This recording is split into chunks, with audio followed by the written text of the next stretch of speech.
안녕하세요. 신들의 감각 세 번째 강의입니다.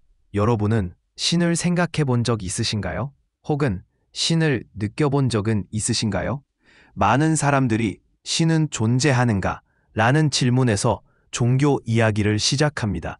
하지만 오늘 이 시간에 여러분과 함께 나눌 이야기는 조금 다릅니다. 신은 감정을 가질까? 우리는 신을 감각할 수 있을까? 라는 물음에서 출발합니다. 우리가 괴로울 때 신도 함께 아파할 수 있을까요? 우리가 눈물을 흘릴 때 신도 함께 침묵할까요? 이런 질문들은 단순히 신의 존재 여부를 넘어서 신과 인간 사이의 감정적 접촉을 생각하게 만듭니다. 신을 안다고 할 때 그것은 단지 머리로 이해하는 것을 뜻할까요? 아니면 마음으로 느끼는 것을 의미할까요? 오늘 우리는 종교적 감정에 대해 깊이 사유한 두 사상가 프리드리히 슐라이어마허와 루돌프 오토의 생각을 함께 살펴보려 합니다. 이들은 종교를 이성이나 도덕의 문제로 보지 않고 느낌과 경험으로 접근합니다. 슐라이어마허는 종교를 이렇게 말합니다. 종교란 무한한 것에 대한 감수성이다. 즉, 종교란 어떤 교리를 믿느냐보다도 우리가 살아가며 문득 마주치는 깊은 감정의 떨림, 말로 설명할 수 없는 울림에서 시작된다고 봤습니다. 예를 들어 밤하늘을 바라보다 문득 눈물이 날 때, 웅장한 음악 앞에서 가슴이 저릿할 때, 그 순간 우리는 더 큰 무엇, 곧 무한한 존재와 연결되었다고 느낍니다. 슐라이어마허에게 신은 특정한 존재라기보다 다양한 종교와 상징을 통해 표현되는 무한한 실제입니다. 그리고 종교는 그 실제와 조화롭게 연결되려는 우리의 감정입니다. 그에게 신앙은 믿음이기 이전에 깊이 느끼는 것입니다. 반면 루돌프 오토는 신성을 누미노제, 곧 인간을 압도하는 신비한 감정으로 설명합니다. 그는 종교적 체험을 이렇게 요약합니다. 미스테리움 트레멘둠 앳 파시난스, 떨리게 하는 신비이자 동시에 매혹하는 힘이라는 말입니다. 여기엔 두 감정이 동시에 존재합니다. 하나는 공포, 트레멘둠입니다. 신성은 너무 크고 낯설어 인간은 그 앞에서 자신이 얼마나 작은 존재인지 느낍니다. 다른 하나는 매혹, 파시난스입니다. 우리는 그 신성의 두려움을 느끼면서도 이상하게도 그 안으로 더 가까이 다가가고 싶어집니다. 거대한 자연 앞에서 숨이 멎을 듯한 경이로움, 깊은 산속에서 홀로 느끼는 설명할 수 없는 긴장감, 이 모든 것이 오토가 말하는 신성의 체험에 가깝습니다. 슐라이어마허와 오토는 서로 다른 방향에서 신성을 이야기합니다. 슐라이어마허는 포용과 조화, 오토는 경외와 신비를 강조합니다. 그러나 이 둘은 공통점이 있습니다. 종교는 이론이 아니라 체험이다. 신은 머리로만 아는 존재가 아니라 마음 깊은 곳에서 느껴지는 어떤 것이다. 오늘 우리가 던진 질문, 신은 감정을 가질까? 우리는 신을 감각할 수 있을까?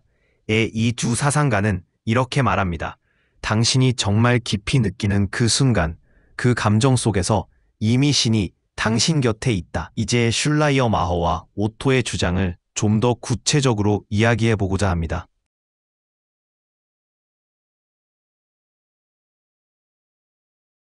여러분은 종교를 떠올릴 때 무엇이 가장 먼저 떠오르시나요?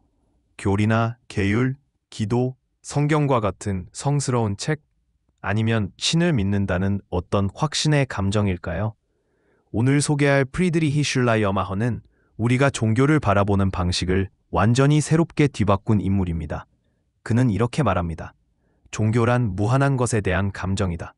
즉, 종교란 무엇을 믿는다는 문제 이전에 우리 안에서 느껴지는 것, 그것도 말로는 설명할 수 없지만 분명히 존재하는 존재의 떨림이라는 것입니다. 슐라이어마허가 살던 18세기 말부터 19세기 초는 이성과 합리성, 그리고 과학적 사고가 중심이 되던 시대였습니다. 많은 지식인들이 종교를 미신이나 감성적인 잔재로 보며 멀어지기 시작했죠. 그런데 슐라이어마허는 이런 시대의 흐름 속에서 감히 종교의 감정적 본질을 다시 이야기합니다. 그는 이렇게 말합니다. 종교의 본질은 사고도 아니고 행동도 아니다. 종교는 철학도 아니고 도덕률도 아니다. 종교는 직관이며 감정이다. 이 말에서 주목해야 할 것은 여기서 말하는 감정이 단순한 기분이나 정서가 아니라는 점입니다. 슐라이어마허가 말한 감정은 존재 전체를 진동시키는 깊은 감흥이며 유한한 존재인 인간이 무한한 어떤 것과 마주할 때 느끼는 내면의 울림입니다. 슐라이어마허는 낭만주의 시대의 중심에 있었던 인물입니다. 이 시대의 예술가들과 철학자들은 이성보다는 감성과 상상력, 논리보다는 직관과 삶의 깊이를 중시했습니다.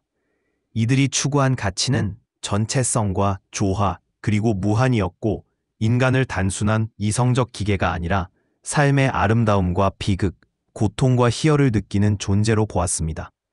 슐라이어마허에게 종교는 바로 그런 감정의 절정이었습니다. 그는 종교를 인간이 무한한 것 앞에 서서 자신이 작고 유한하다는 사실을 느끼고 동시에 그 무한함 속에 포용되는 감정이라고 설명합니다. 그 감정은 경외, 경의, 환희, 깊은 고요함처럼 여러 형태로 나타날 수 있지만 공통된 점은 우리가 혼자가 아니라는 느낌, 그리고 삶이 더 큰 무엇과 연결되어 있다는 깨달음입니다. 슐라이어마허는 신을 특정한 인격적 존재로 고정하지 않았습니다. 그는 신을 존재 그 자체, 무한한 실제로 보았으며 다양한 종교와 문화 속에서 등장하는 신들은 그 무한한 실제를 담아내려는 상징적 표현이라고 생각했습니다. 예를 들어 고대 그리스의 아레스는 전쟁과 힘, 아테나는 지혜, 아폴로는 음악과 예술을 상징합니다. 인도의 베다 신들은 자연과 우주의 원리를 신격화한 존재들이죠. 슐라이어마허에게 이들은 모두 인간이 세계의 힘을 느끼고 그 힘과 연결되기 위해 만든 상징입니다. 그는 인도 베다의 문장을 인용하며 깊이 공감합니다. 진리는 하나이지만 현자들은 그것을 여러 이름으로 부른다. 그렇기에 그는 하나의 절대적인 종교나 신만을 인정하는 태도보다 다양한 신과 종교들이 공존하는 세상을 더 풍요롭고 진실하게 보았습니다. 종교는 경쟁하거나 배타적인 것이 아니라 무한한 존재에 감응하는 서로 다른 방식들이라는 것이죠. 슐라이어마허는 종교적 체험을 때때로 사랑, 특히 성적 사랑에 비유했습니다. 그는 인간이 무한한 존재와 만나 완전히 연결되는 그 순간을 존재의 황홀함으로 묘사합니다. 그 순간, 당신은 무한한 세계의 가슴에 안깁니다. 세계는 그 순간 당신의 몸이 됩니다. 당신은 무한한 생명을 당신 자신의 것처럼 느낍니다. 이 문장은 시처럼 들리지만 슐라이어마허에게는 철학적 진실이었습니다.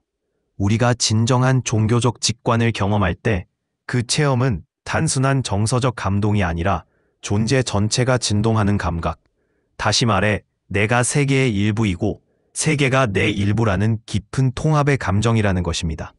그는 이것을 통해 인간이 고립된 존재가 아니라 전체 생명과 연결되어 있음을 깨닫는다고 말합니다. 이것이야말로 종교의 진정한 힘이라는 것이죠. 물론 슐라이어마허의 종교관은 다소 이상화된 면이 있습니다.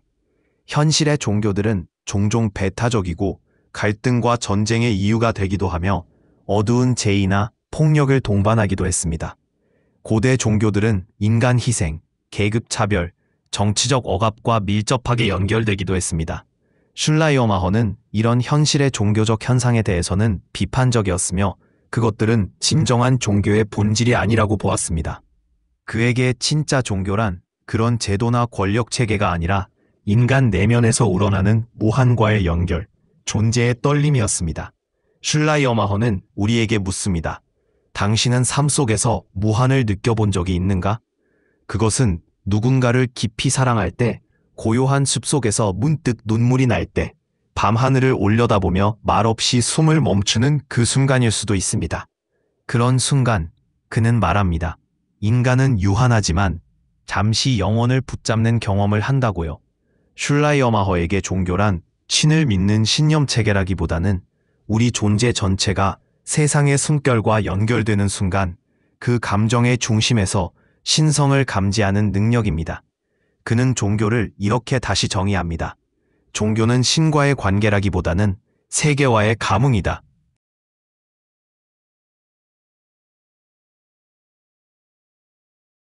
1900년대 초 유럽은 문명과 진보의 자신감으로 가득 차 있었습니다. 인간은 이성으로 모든 것을 설명할 수 있으며 과학으로 세상을 정복할 수 있다고 믿었습니다. 하지만 이 믿음은 제1차 세계대전이라는 끔찍한 전쟁 앞에서 무너졌습니다. 죽음, 파괴, 무력감이 유럽을 덮쳤고 인간과 세계에 대한 신뢰는 붕괴되기 시작했습니다. 바로 이 시대에 루돌프 오토는 종교의 본질에 대해 깊이 있는 질문을 던졌습니다. 그는 묻습니다. 인간은 이성과 도덕만으로 살아갈 수 있는가? 종교는 단지 도덕이나 위로의 장치에 불과한가? 오토는 종교의 핵심을 누미노제, 즉 이성으로는 설명할 수 없지만 존재 깊숙한 곳에서 느껴지는 신성한 감각으로 설명합니다. 오토는 누미노제를 단순한 종교 감정이 아니라 고유하고 독립적인 체험의 차원으로 보았습니다. 이 감각은 논리나 지식 이전에 말로 설명되지 않고 직관적으로 압도되는 감정입니다. 그는 이 체험을 세 가지 핵심 요소로 설명합니다. 미스테리움, 설명할 수 없는 신비 그 자체, 트레멘둠, 존재를 압도하는 두려움과 전율, 패시난스, 동시에 우리를 끌어당기는 매혹의 감정. 이 감정이 합쳐질 때 인간은 신성한 것, 즉 초월적이고 전혀 다른 차원의 현실을 체험하게 됩니다. 예를 들어 보겠습니다. 지진이나 천둥처럼 자연의 거대한 힘 앞에서 느끼는 압도적 무력감, 깊은 바다나 광활한 우주를 마주할 때 생기는 말없는 경외심, 신비한 음악, 죽음 앞에서의 침묵, 또는 절대적 아름다움 앞에서 멈추는 의식의 정지. 이런 순간에 우리는 무언가 이 세계 너머를 감지합니다. 그것은 신에 대한 논리적 이해가 아니라 존재 깊은 곳에서의 떨림입니다. 오토가 강조한 첫 번째 요소는 트레멘둠, 곧 전율과 공포입니다. 신성한 것 앞에서 인간은 자신의 자금, 무력함, 불완전함을 깨닫습니다. 오토는 이 감정을 존재론적 공포라고 부릅니다. 이는 단순한 공포 영화 속의 스릴이 아니라 자신의 존재가 무너질 듯한 감정입니다. 고대 신들은 단순히 사랑스럽고 위로를 주는 존재가 아니었습니다. 제우스는 천둥을 던졌고 힌두의 크리슈나는 전쟁터에서 나는 세상을 파괴하는 시간이라 말합니다. 신성은 창조자인 동시에 파괴자입니다. 우리가 이러한 신성에 마주할 때 우리의 자아는 순간적으로 해체되고 존재는 낯선 차원 앞에 벌거벗겨집니다. 이 경험은 무섭지만 동시에 우리의 삶에 절대적인 경외심을 불어넣습니다. 하지만 오토는 말합니다. 트레멘둠, 즉 공포만으로는 진짜 신성한 체험이 완성되지 않는다고요. 누미노제는 동시에 패시난스, 즉 도망칠 수 없는 황홀한 매혹을 동반합니다. 우리는 신성 앞에서 떨리지만 거기서 눈을 돌릴 수 없습니다. 두려워하면서도 가까이 다가가고 싶습니다. 무릎 꿇고 고개를 숙이면서도 그 존재를 응시하게 됩니다. 이 감정은 우리가 신을 단순히 경외하는 것이 아니라 사랑하면서도 두려워하는 감정, 숨고 싶지만 동시에 껴안고 싶은 감정으로 이끕니다. 이성은 멈추고 감정은 고양되며 의식은 새로운 차원으로 확장됩니다. 이것이 오토가 말한 누미노제의 핵심 역설입니다. 신성한 것은 도망치고 싶을 정도로 두렵지만 그 두려움이 곧 매혹의 이유가 됩니다. 누가 신성을 경험하는가? 오토는 말합니다. 모든 사람이 누미노제를 똑같이 체험하지는 않습니다. 선지자, 예언자, 신비가는 극적인 방식으로 그것을 경험합니다. 하지만 대부분의 사람들도 자연, 음악, 예술, 사랑, 죽음을 통해 그 감각을 어렴풋이 느낄 수 있습니다. 예를 들어 바흐의 마테 순환곡을 들으며 설명할 수 없는 눈물을 흘릴 때, 큰 자연 앞에서 아무 말 없이 숨을 죽일 때, 누군가를 잃고 나서 그 부재 속에서 삶 전체를 다시 바라볼 때, 이 모든 순간은 누미노제적 감각의 흔적일 수 있습니다. 한번 이런 체험을 한 사람은 이전과 같은 방식으로 세상을 보지 않습니다. 세상이 더 넓고 깊은 층위를 가졌음을, 그리고 인간이 단순히 생물학적 존재 그 이상임을 깨닫게 됩니다. 물론 오토의 사유에는 한계도 있습니다. 그는 누미노제를 모든 종교의 중심이라고 주장했지만 이는 다소 단선적인 해석일 수 있습니다. 예를 들어 미국 철학자 윌리엄 제임스는 종교 체험에는 다양한 형태가 있다고 보았습니다. 어떤 사람에게 종교는 지성적, 이해, 윤리적 감동, 공동체의 연대감일 수 있습니다. 누미노제가 종교 체험의 유일한 형태는 아니란 것이죠. 그럼에도 불구하고 오토의 공헌은 여전히 큽니다. 그는 신성한 감정의 깊이와 복합성, 그리고 말로 설명되지 않는 체험의 무게를 누구보다도 정교하게 설명했습니다. 그의 개념은 종교를 단순히 믿음이나 교리로 보지 않고 삶 속에서 마주치는 초월의 감정으로 다시 바라보게 만듭니다. 루돌프 오토는 우리에게 이렇게 말하는 듯합니다. 당신이 설명할 수 없는 무언가를 느낀 적이 있는가? 그것은 무섭고도 아름다웠고 두렵지만 멀어질 수 없었으며 침묵 속에서 당신을 깊이 사로잡았습니다. 그 감정 속에 신성이 있다고 그는 말합니다. 오늘날처럼 모든 것이 숫자와 논리로 환원되는 시대에 우리는 이런 감정을 무시하거나 사소하게 여길지도 모릅니다. 하지만 오토는 말합니다.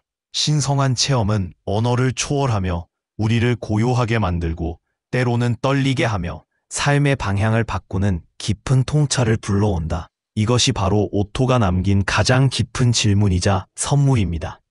당신은 언제 마지막으로 말로 설명할 수 없는 무언가를 느껴보셨나요?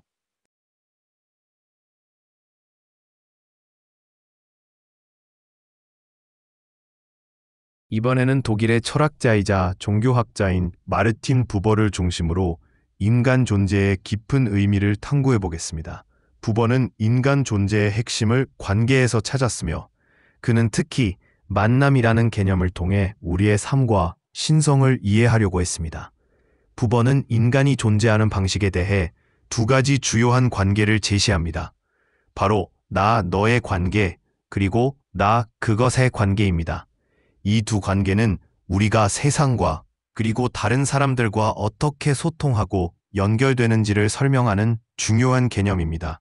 먼저, 나 그것의 관계는 우리가 세상과 사물을 기능적이고 실용적인 방식으로 대하는 태도입니다. 예를 들어, 우리는 사물을 도구처럼 사용하거나 그것을 분석하고 분류합니다. 나 그것은 일상적인 경험으로 우리가 다른 사람이나 사물을 객관적으로 바라보고 그들을 우리 삶에 맞게 다루는 방식입니다. 이 관계는 우리의 삶에서 매우 중요합니다. 우리는 물건을 사용하고 일을 처리하고 세상을 이해하는 데에 이 관계를 필요로 합니다. 그러나 부버는 이 관계만으로는 인간 존재의 진정성과 깊이를 충분히 설명할 수 없다고 보았습니다. 반면, 나 너의 관계는 우리가 존재 그 자체와 만날 때 형성되는 특별한 관계입니다. 이때 우리는 상대를 단순한 객체나 도구가 아닌 완전한 존재로 대합니다. 너는 그 자체로 존중받고 그 존재와 진정으로 연결됩니다. 이 관계는 단지 정보나 기능을 교환하는 것이 아니라 존재 자체의 깊은 만남입니다. 부버는 나, 너 관계를 살아있는 만남으로 묘사합니다. 이 만남은 단순한 대화나 소통을 넘어 두 존재가 서로를 온전히 받아들이고 응답하는 경험입니다. 이 관계는 사람과 사람 사이에서만 이루어지는 것이 아닙니다. 우리는 사람, 자연, 예술작품, 심지어 나무와도 너로서 만날 수 있습니다. 예를 들어 우리가 깊은 숲속에서 나무를 바라보거나 예술작품에 몰입할 때 그 존재가 너로서 우리와 만나는 순간을 경험할 수 있습니다. 부버에게 모든 진정한 삶은 만남에서 시작됩니다. 이 만남은 단순한 교류나 정보 전달을 넘어 상대방의 존재가 나에게 응답하고 나 또한 그 존재로부터 변화되는 깊은 경험입니다. 우리가 진정으로 다른 존재와 만나면 그 속에서 신적 존재의 흔적을 발견할 수 있다고 부버는 믿었습니다. 부버는 또한 신을 멀리 있는 존재로 바라보지 않았습니다. 그에게 신은 바로 우리가 너로 만나는 존재 속에 있습니다. 신은 어떤 교리나 명제로 설명되는 존재가 아니라 만남 속에서 드러나는 신선한 것이라고 부버는 말합니다. 그에게 신은 바로 이 순간, 이 만남 속에서 살아있는 경험으로 나타나는 존재입니다. 부버는 종교가 단순한 명제나 교리로 정의될 수 없다고 주장했습니다. 종교는 우리가 세상과 사람들과 자연과 맺는 살아있는 관계의 방식이 되어야 한다고 말합니다. 즉, 종교는 만남의 방식이며 그 만남 속에서 우리는 진정한 신성을 발견하게 됩니다. 오늘날 많은 사람들은 신성을 교리나 규범 속에서만 찾으려 합니다. 그러나 부본은 이렇게 말합니다. 신은 바로 당신이 나와 만나는 그 순간에 존재한다.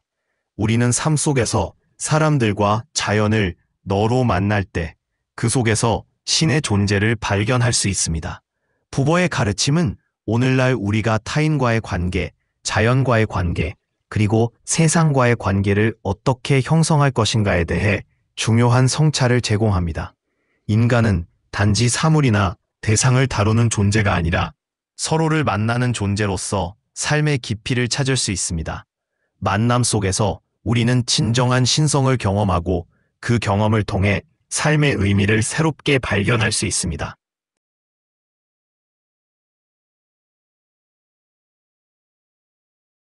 강의를 마무리하면서 철저한 세속주의자였던 제임스 프레이저의 경험을 통해 신성과 종교에 대한 감각을 돌아보겠습니다. 그는 과학과 이성이 미신과 종교를 대체할 것이라고 믿었지만 그의 저서 황금가지에서 마지막 장면은 그가 가진 신념과 상반되는 신비로운 경험을 담고 있습니다. 프레이저는 저녁 노을과 고요한 숲, 그리고 종소리 속에서 디아나 여신의 그림자, 즉 신성한 존재를 감지하게 됩니다. 그는 그 순간 종교적 감각에 의해 온몸이 흔들리며 이렇게 말합니다. 왕은 죽었다. 왕이여 영원히 살아라. 아베 마리아. 이 말은 단순한 언급이 아니라 철저히 세속적이고 이성적인 관점에서 벗어나 자연과 아름다움 속에서 마주한 신성의 감각을 온몸으로 느낀 순간을 나타냅니다. 이 경험은 종교적 감각이 단순히 믿음이나 이론의 문제가 아니라는 중요한 메시지를 전달합니다. 종교적 감각은 우리가 삶 속에서 마주하는 신비로운 순간에서 우리가 느끼는 깊은 깨달음이자 경험입니다. 자연의 웅장함, 음악의 깊이, 예술의 아름다움, 또는 너와의 만남 속에서 신성과 마주하게 되는 것입니다. 프레이저의 경험은 우리가 신성한 순간을 마주할 때 그 감각에서 벗어날 수 없다는 사실을 일깨워 줍니다. 세속주의자조차도 자연과 감성의 깊은 곳에서 신성과 마주하게 되는 것입니다. 이는 종교적 경험이 특정한 교리나 믿음의 문제가 아니라 우리의 일상 속에서 일어나는 신비로운 순간을 통해 깊은 깨달음을 얻는 문제임을 시사합니다. 이번 강의에서는 종교적 경험이 이론적인 교리나 철학적 체계에 그치는 것이 아니라 인간 삶 속에서 실제로 경험되는 깊은 감각적 순간들임을 강조했습니다. 우리가 살펴본 주요 사상가들은 각기 다른 방식으로 종교를 설명했지만 모두 공통적으로 느낌과 경험의 중요성을 강조했습니다. 프리드리히 슐라이어마허, 루돌프 오토, 마르틴 부버, 이 세 명의 사상가들은 모두 종교를 추상적인 이론이나 교리로 정의하는 대신 삶 속에서 마주하는 신성한 경험으로서 바라보았습니다. 그들에게 종교는 단순한 교리나 믿음이 아니라 삶 속에서 신성과 만나는 방법이었습니다. 그 만남을 통해 인간은 신성한 존재와 연결될 수 있다는 점에서 신성의 감각은 우리의 일상 속에서 일어나는 일종의 깨어남이라고 할 수 있습니다. 프레이저의 경험은 그가 가장 세속적이고 이성적인 인물이라 생각했음에도 결국 자연의 아름다움과 고요한 순간 속에서 신성한 존재를 감지하게 되었다는 점에서 의미가 깊습니다. 이는 종교적 감각이 이론적 논의나 믿음의 문제가 아니라 삶과 감각 속에서 우리가 마주하는 신비로운 순간들이라는 중요한 메시지를 전달합니다. 종교적 경험은 특정한 신앙의 문제만이 아니라 우리가 세상과 어떤 관계를 맺고 그 속에서 어떤 감각을 경험하느냐의 문제입니다. 우리가 너라고 말했던 모든 순간들, 그 순간들이 바로 신성과 만나는 자리였을지도 모릅니다. 이 강의를 통해 여러분이 자신의 삶 속에서 이러한 신성한 순간들을 다시 한번 떠올려 보시길 바랍니다.